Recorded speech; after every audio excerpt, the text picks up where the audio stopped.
Hello, everybody. This is Ken Napzok for another edition of Baseball Card ASMR. Or, if ASMR isn't your thing, this is just a man talking quietly about his baseball cards. And that ain't half bad. We are going to be opening some cards, but here's a look back at some of the cards that we've opened before. And by open before, I mean most of these off camera by myself, because that's the kind of life I lead. In baseball's past, in terms of card collecting, the 80s were a boom period. And you had these kind of cards, like 86 Donruss, considered the upper echelon of cards. Stats clearly on the back. Career highlights for everyone to read. Oh. Platoon first base for the A's last year. Good job, Bruce Bochy. A lot of the photography was this kind of fourth grade elementary school headshots. Just a man in teacher's glasses with a baseball bat. In the late 80s, the game started to change. The quality of cards needed to get better. Topps, so long, number one in the pole position of baseball cards, needed to step up their game because Fleer and Donruss were really coming up and biting them in the rear. Like, who wouldn't look at this Nelson Santavina card? The man who took playing time away from my favorite catcher for the Expos, Mike Fitzgerald. Who would not look at this card and think, Topps, your day at the top is done. Especially when Donruss was saying no to bubblegum, but offering puzzle pieces. Oh, yeah. Who doesn't want to collect puzzle pieces of Carl Yastrzemski? Good call, Donruss. But around this time, around the time that Dave Gallagher was a potential superstar player for the Chicago White Sox, a company came along and changed the baseball card collecting game. Maybe, some might argue, for the worse, because soon gone would be the days of 50 cents getting you a pack of cardboard heroes, a stick of stale gum, and nothing but your memories years later. What would happen is a company called Upper Deck would raise the quality of baseball cards so much that it would be hard for kids to save up their allowance and collect. But then again, maybe this is just my story.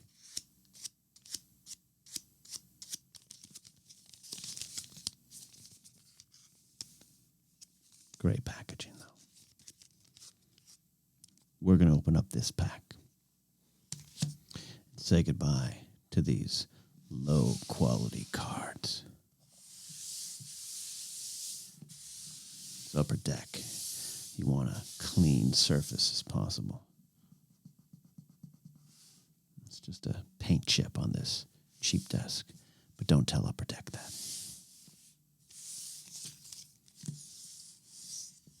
Let's see what treasure trove of baseball superstars from 1990 we can find in this pack of Upper Deck.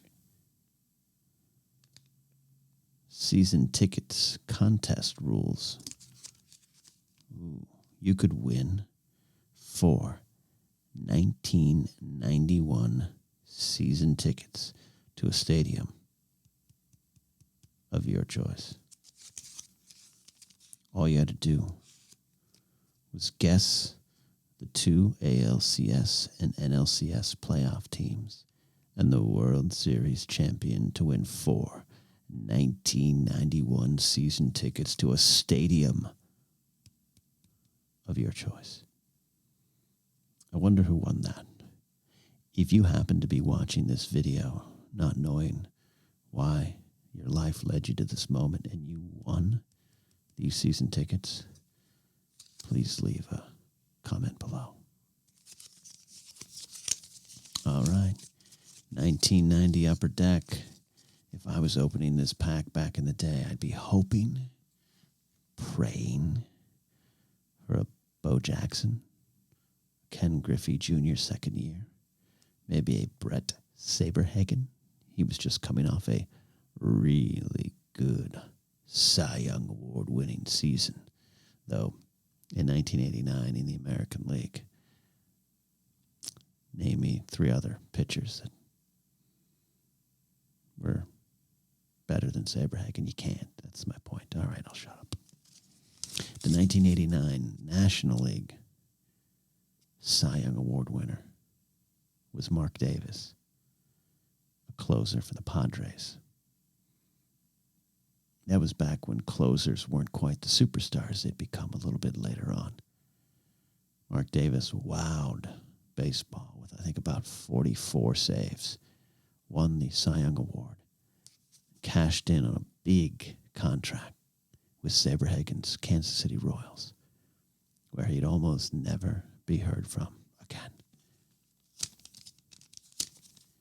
Maybe we can find a Mark Davis in this pack.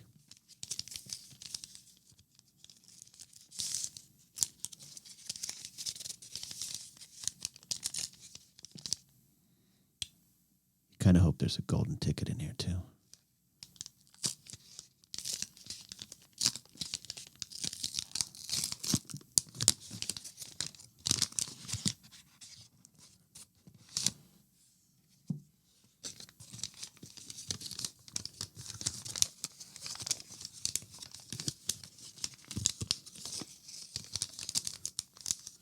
There.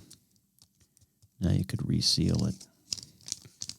Take all the good cards out, resell the pack, and then sell a little kid like me the superstar card at an inflated price.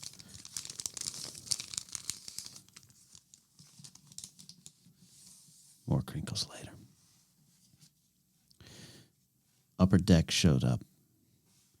Baseball cards went from these kind of photos. And mind you, this is Fleer 1990. This is the same year Upper Deck was saying, hey, we use cameras. Fleer and the other companies were saying, we kind of want you to imagine what the players look like in high def. I mean, look at this Nolan Ryan. It's hard to tell here, but he almost looks painted. And I remember this is one of my favorite cards. I love Nolan Ryan. I loved his turn at the Rangers at the end of his career. I used to think this is a crystal clear, perfect card. I'm looking at it now. Oof. Same year. Upper Deck.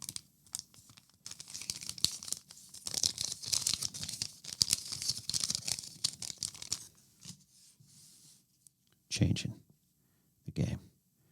Our first card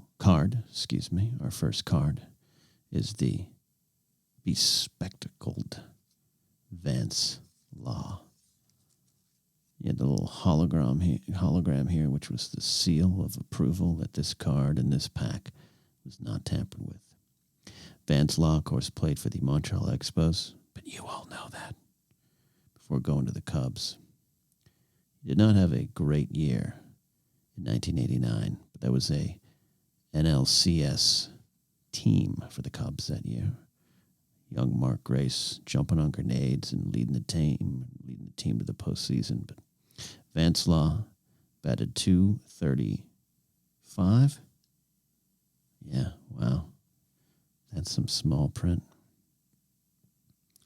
Hit 7 home runs and drove in 42. the ultimate answer to the ultimate question. But I got to be honest, in 1989, a third baseman that slugged 7 homers and drove in 42 and batted .235 was probably considered a real good superstar. Vance Law was that guy. Next up, from the San Francisco Giants, Jeff Brantley. Pitcher. Closer, for a while at least. Back when it was a little bit of different era for closers. Giants, of course, in 89 went to the World Series, the Earthquake Series. And little known fact, Jeff Brantley was a teammate of Will Clark, Rafael Palmeiro, and Bobby Thigpen at Mississippi State. The Giants drafted him number 6 in June 1985 after taking Will Clark, number 1. I read that, though, correctly. What they actually wrote was, Jeff was teammate of Will Clark, Rafael Palmeiro, and Bobby Thigpen. You got to get those highlights in there somehow. Next player up is Jeff King. A quick glance, it almost looks like Don Slott, Pirates catcher. This is Jeff King. First baseman, third baseman. I mean, look at that photography. King batted .195 in 1989.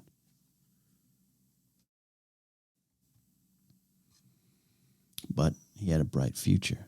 In fact, would be a pretty serviceable and well-respected major leaguer for most of the next decade.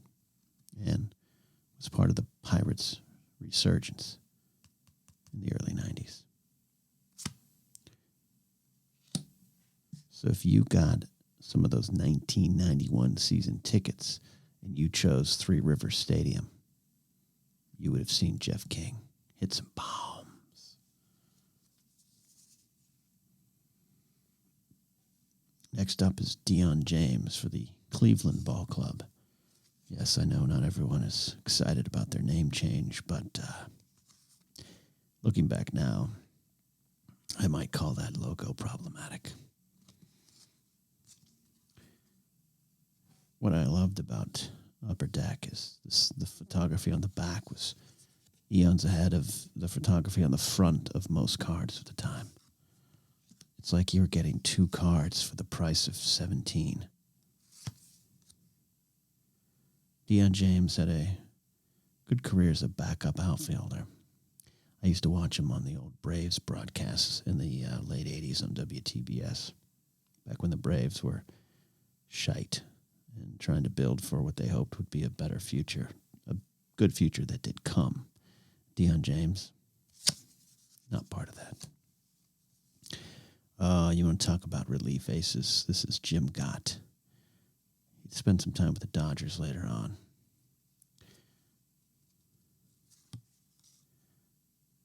Gott knew how to close out games, though in 1889 he was injured, only appeared in 1 game.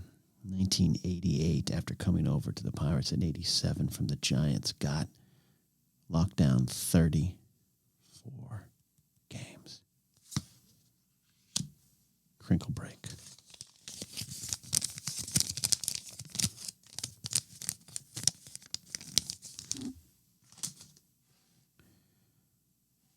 All right. From the Houston Astros, back when they were a National League Ball Club kids, Brian Meyer. Try to get close on this and hope that we focus in here. Brian Meyer looked like a high school PE coach that was about to retire, but he was a major league pitcher. Pitched in 12 games in 1989, 8 in 1988. Future star, if you ask me. Brian Meyer. We really want a Seattle Mariner outfielder like Ken Griffey Jr. Instead, we're getting Henry Cotto.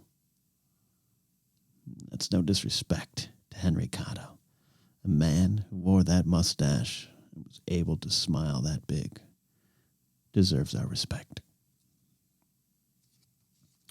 I used to own that hat, and I was as uncool as you'd think.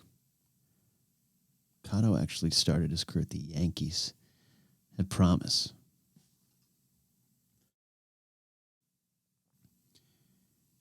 In 1985, he batted .304 and 56 at-bats. George Steinbrenner probably crowned him the king of the Bronx. But by 1988, he was a Mariner. He'd play there for a bit. Most of the time, with that mustache. Here's Cardinal pitcher Frank Topino asking, how the hell did he become a Cardinal pitcher?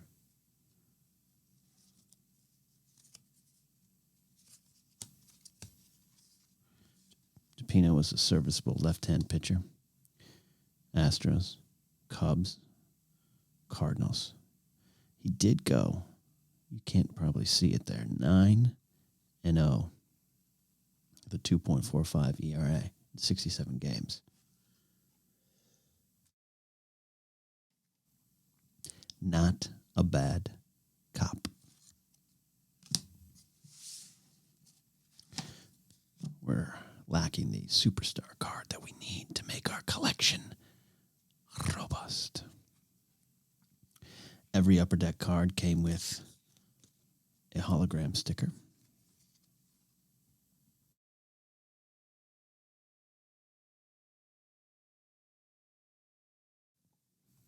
We have the Chicago White Sox perfectly reflecting my camera. I both love and hate that logo. Well, we haven't got a superstar yet. But we do have Nelson Liriano, who in 1989, 1990, and into the early 90s as the Blue Jays made the postseason and World Series. Liriano was one of those players that many believe would become a superstar. He had the ability, the look, the speed, the talent, knew how to yell, apparently. Come up in 1987, played a lot in 88, and 89 got a lot of playing time, 132 games, 418 at-bats. But he had 5 home runs and 53 RBIs, batted .263. That's when those stats were the only ones that counted. But by 1990, a big blockbuster trade brought Roberto Alomar. Nelson Liriano, his time was up. Here's Kevin Ellster, New York Mets shortstop.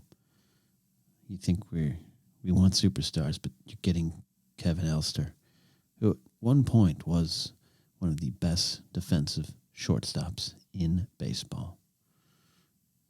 You can't really see from this photo, but he was also considered one of the better-looking baseball superstars. In fact, probably because of that, got into some acting.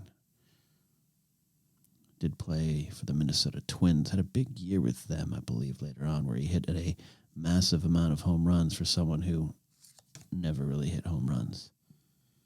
Part of the late 80s Mets team. He actually did appear in the 1986 postseason. You can see Ellster celebrating the big win, even though he didn't do much to do it. 87, it's mostly a AAA, but 88 he came on up, and despite batting .214, he was considered a solid shortstop for the National League, a defensive whiz. We still have not got our superstar. And well, with all apologies to Keith Moreland, first baseman, infielder mostly for the Orioles, we're not going to get it. He played mostly for the Cubs, spent some time with the Tigers here in 1989. Keith Moreland. When baseball didn't have top-flight superstar athletes that are influencers, brand ambassadors. No. It had Keith Moreland, who looked like he was running an auto body shop, slugging home runs for the Baltimore Orioles. I actually really like the 1989 uniforms for the Orioles. Good, simple, classic baseball look. All right. Maybe we get a superstar now. Nope. It's another mustache. And it's Felix Fermin. Oh boy. Felix Fermin. All glove. Absolutely no stick. Pirates. Cleveland. And I think later on Mariners. But it doesn't really matter. Now we have Eric Plunk. Oh boy. Eric Plunk.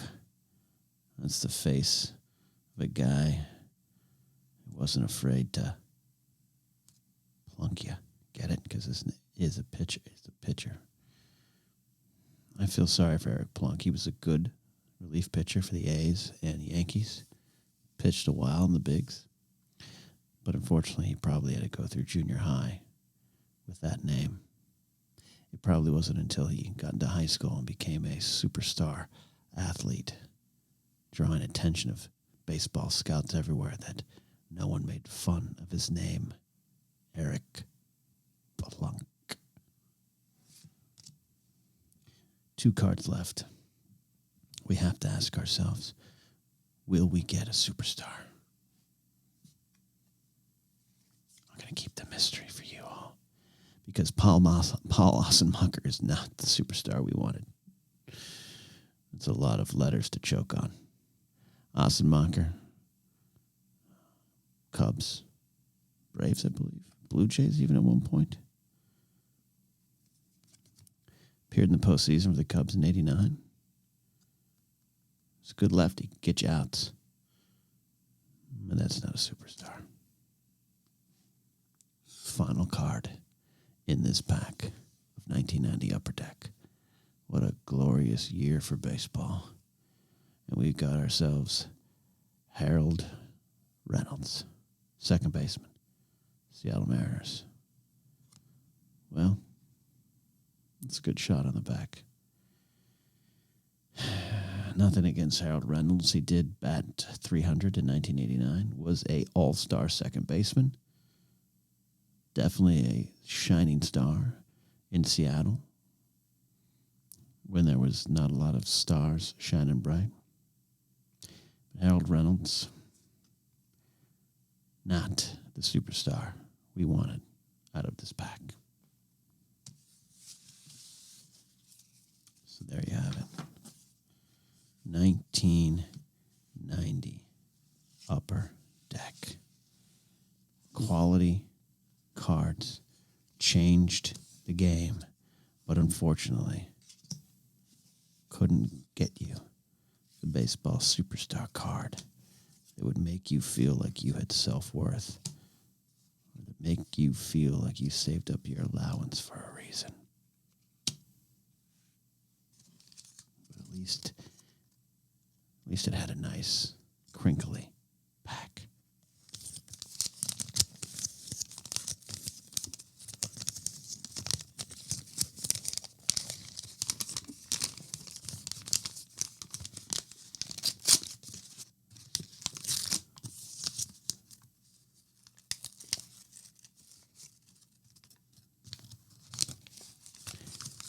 Thanks for changing the game, Upper Deck.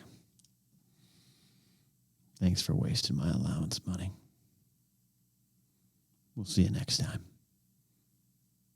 on ASMR Baseball Cards with me,